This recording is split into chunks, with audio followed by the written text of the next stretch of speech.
there freaking down, my Italian beef, Chicago hot dog eating people. That's right. The Packers suck. This is Bears' latest Fan Art Sports. I'm Dan Levy. We are celebrating a Bears win. 38-0. The Bears win their second preseason game against a Josh Allen-less Buffalo Bills and a second-string defense. But you know what? We're going to talk about this because it had just enough of the goods for us to get out of it and just enough of the let's not get our hopes up. Was that not so Chicago Bears? Was that not the most Chicago Bear victory we could possibly have? The Buffalo Bills come to town. They have a practice with them on Friday. They go to the game on Sunday. The Bears blow them out. Here's what we're going to take away. Let's do the positives. Caleb Williams looked great. And I know that there's a lot that can be done and a lot can be said of, the whole, it was just a second string defense. It wasn't, the full on kind of deal. He did his thing. But you know what?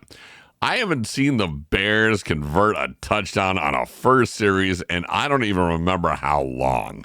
The thing that we wanted to see with Caleb Williams was, does he understand the offense, and can he do the basics? That's what we wanted to see, and he did all of that and more. And yes, it was against a second-string defense. I air-quoted, because that's what the media wants you to believe, and that's what everybody's going to say. But that's what we wanted to see. Now, had he not been able to do that, the whole entire world would have said Caleb sucks. We should get rid of him, play Tyson Bagent or someone else, and then the Bears stink. But then when they win, they do good. Everyone's like, oh, who cares? It was just a second round. Yeah, it was a second round. But you know what? For the last few weeks, the first couple of weeks in training camp, he was stinking out there, and he was playing against his own defense that wasn't even tackling him. So this was real live tackles. It was all real live stuff. These were all guys, even though they're second string, third string guys, they're competing for jobs. They're competing to make their names last night. I mean, they weren't exactly like, hey, we're just out here playing just to play. I mean, that was a real life. Hey, if somebody could put hands on Caleb Williams and tackle him and hurt him, that person in Buffalo may have a job this season. They may get that extension. They may actually get something out of it. So these guys had things to play for. Players were definitely looking to take out Caleb Williams. And we as Bears fans, we're looking to make sure that he understood it. He understood the plays. He understood what happens in the first unit. And despite everything that people say, this was the offense we wanted to see. This is what we wanted to see if Caleb could execute. Come out and come out fast. Come out executing and just push on that defense ASAP. He came out with throws. He came out with connections. He threw it down the field. I was loving it. All the decisions he made was good. That's right. He finally looked like the quarterback that we were hoping for. It was only 2 drives, and yes, the Bills were not exactly throwing up the most exotic schemes for him. But as a franchise that we are looking for optimism, considering the last 2-3 weeks, we've had nothing but national media saying Caleb's not the guy. He's not what we're looking for.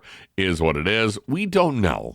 Is this going to translate to game 1? I have no idea. If I could tell that kind of fortune, I'd play the lottery, and you'd be watching me do this video from my yacht in the in the Grecian islands somewhere with with 3 supermodels handing me grapes between my takes. If I could predict that kind of information, I would do it. But as far as what I wanted to see from a Bears fan, from somebody who covered the Bears, don't forget, I'm in the media, I'm in Chicago radio, I do things out here. I am definitely in the know when it comes to things that are happening. But as Bears fans, as somebody who's watched this team from afar and from inside the enemy lines, if you will, it's not enemy, but the friendly lines, if you will, this is the things that we've wanted to see from a quarterback forever. It is preseason, but I don't remember a quarterback coming out looking that crisp. I don't remember a quarterback coming out that good looking. Again, in his own training camp, against his own defense, against guys that are trying out there not to make him get hurt or miss or do anything. he executed the plays. He executed what was expected of him. This is what we want. He started hot. I was loving watching the first two zips go to Colston Loveland and then a Cole Kmet and then Zacchaeus, who turned into the 36-yard touchdown. He went 5 for 6 for 97 yards on an opening march. 0 interceptions. That's my favorite one, including because during the training camp and even during the joint practices against Miami, he was throwing picks. That's right. And when plays broke down, he made the smart choice, including one throw that he spiked harmlessly at his lineman's feet. It was exactly the opposite of the hero ball that defined his rocky rookie year. This is what we wanted. But again, just as Ben Johnson said, we got to temper the expectations. The challenge is to keep it headed in that direction. And that's the reality. Bears aren't suddenly, we're not Super Bowl contenders yet. In my mind, we are. When I say it to when I wake up every morning, the Bears are going to be it. They are going to look good. They got pieces. We'll see what happens. Other things that came over that need to happen, other things that need to happen for this Bears to actually make it feel like we're actually in a real progression. The defense needs to be more solid. We have some issues with that one. We're going to talk about Bears troubles that came up. Dennis Allen, we got to see that defense is really coming together, and you're going to have some challenges. You're definitely playing behind an 8 ball with some injuries. That is not great. We need to get at least 8 wins, and maybe the franchise's first 4,000 yards passer in 106 seasons. We have a few 3,000 ones, but I would love to see Caleb notch that first 4,001. The bottom line is that this new era is looking pretty good. It's looking promising. I didn't say he was a superhero. I didn't say that this offense is it. It's clicking. This is what we're waiting for. But we were waiting to see that he understood the offense and can make connections and can make simple passes and can complete first downs on a first series and even score a touchdown. Whether or not it's a second string, first string, third string, just wanted to see that he understood what it's going to be. But for now, pretty decent start to a preseason and a little more positivity as we make our way into this next preseason game where I think we'll be looking at the Kansas City Chiefs in Kansas City. That's what we're all looking for here. So can he do the same thing? We'll see. Are the Bears even going to let him play the third preseason game? I don't know. But from what these eyes saw, what everybody else were able to see, these are the things that went in a really good direction. And as a Bears fan, 38-0 against the Buffalo Bills, who is still a really well-coached team. Second string, third string, whatever it is. That's what we wanted to see from Caleb Williams. And Ben Johnson, I tip the rest of my hair off to you, sir.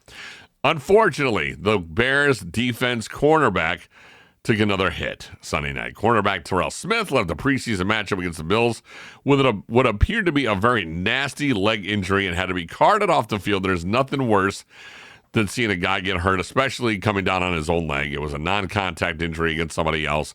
He went to try to block a play and do what he needed to do. Came down weird on it and had to be, carted off in tears. It's just something you don't want to see. But Smith had been making waves in camp, pushing for the starting job opposite Jalen Johnson. But the cornerback room is so thin. Johnson's been sidelined with a leg injury. Kyler Gordon is week to week in a hamstring issue.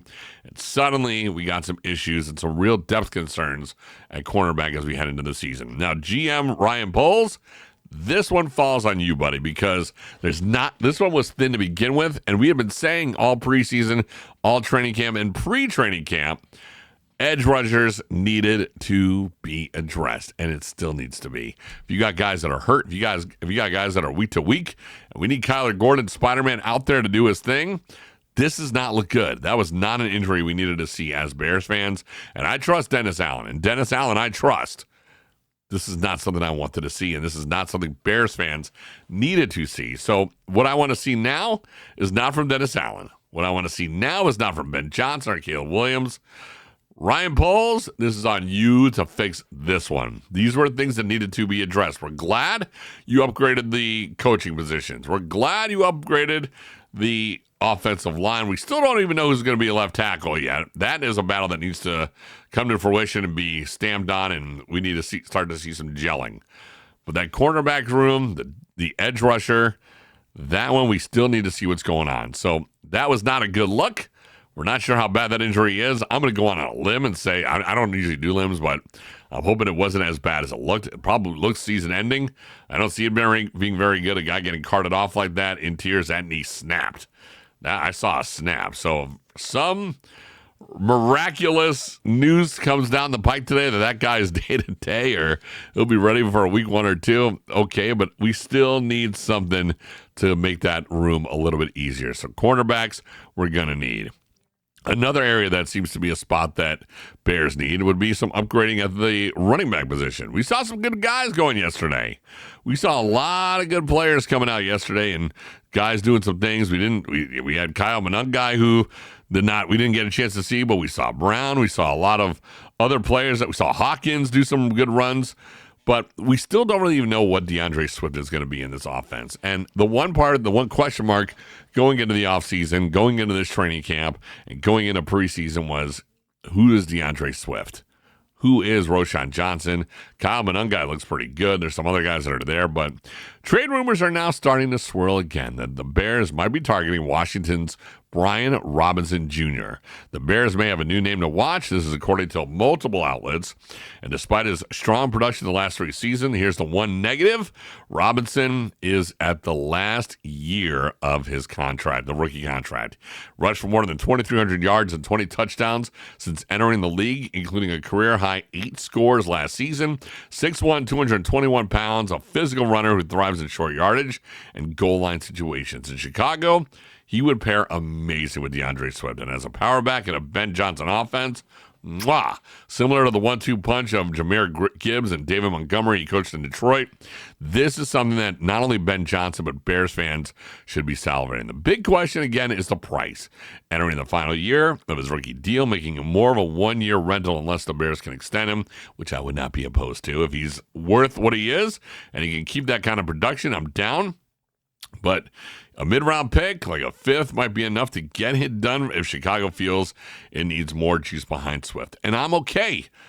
In order for this Bears to really get clicking, in order for this Bears team to really get to where they need to be in this next phase of trying to get elite, trying to get to deep playoff runs, and dare I say the word Super Bowl? I can't even do it. It's only preseason game 3. But to even get to a situation where we can say the word Super Bowl out loud, that running game needs to be just as elite as the wide receivers, just as elite as what Caleb Williams could be. But if we can get a 1-2 punch that is similar to what Ben Johnson had in that time of him being in Detroit, that would be an amazing thing to watch. We got a big week coming up here as the Bears are looking to rock and roll in the next area of their next phase of the preseason as they start to look to getting it going against probably won't be a Patrick Mahomes Kansas City Chiefs. It'll probably be another second or third tier offensive defense. I'm not sure if Caleb Williams is going to play in this game. He might, but I'd be okay if he didn't, to be honest. I mean, I saw what I needed to see. I was able to actually see what Caleb Williams could do in a real defense that's not there to protect him. And does he understand the offense? That's all us Bears fans needed to see. We wanted to see what would happen if he went out there and he can go and he actually performed in front of people and showed that he understood that offense. So for me, I got the money that I paid for, which is watching it on my couch. That's what I wanted to see. Can Caleb Williams run this offense? Can he make smart plays? And when a play bubbles down and it breaks out, can he make decisions with that football that does not cost anything? He did all that. And again, second string, third string, I know it wasn't number 1 coming at him, but there are still guys out there looking to make a name, and then go and take out a Caleb Williams would have made a real name for someone in Buffalo, and that could have definitely made someone's career had they gone to him. And Caleb showed what we were looking for in terms of somebody who can make decisions, make quick plays, quick adjustments. That's all we're asking for. That's all Bears are asking for. We know we can't celebrate too much, but we can't get down on it. But we take the wins when we can get them, and we take the losses as a stride as we get better. And we take one thing to heart, and that's always going to be the Green Bay Packers suck. They just do. I'm not worried about them. I've never been worried about them. I just hope that we can just stop talking about them. But if we're going to talk about them, they suck. That's the way it rolls, and that's the way it's going to do it. That's going to do it for me. Once again, I'm Dan Levy. You can follow me on all the socials. Look at the line. Base on air, BASS on air. I am the base man. We will get back at you later about your Chicago Bears. Don't forget, no matter what happens, the Green Bay Packers will always suck, and Aaron Rodgers is still here for our enjoyment in Pittsburgh, which I can't wait to watch that one implode as well. For all things Chicago Bears, latest rumors, chat, content, all things that's going on at Inside Hallis Hall at Soldier Field. Find it right here. Don't forget to share this, subscribe, click that little notifications bell for when more episodes like this drop. Hit me in the comments section. Let's talk. What were your thoughts? Are you impressed by Caleb Williams? Is that what you wanted to see, or are you still very concerned about him? I want to know. Hit me up in the comments section. Let's keep this conversation going. Let's keep getting Bear down. Packers suck. We'll do it again. I'm Dan Levy. Bears latest. Fan Art Sports. We'll do it again soon. See you guys.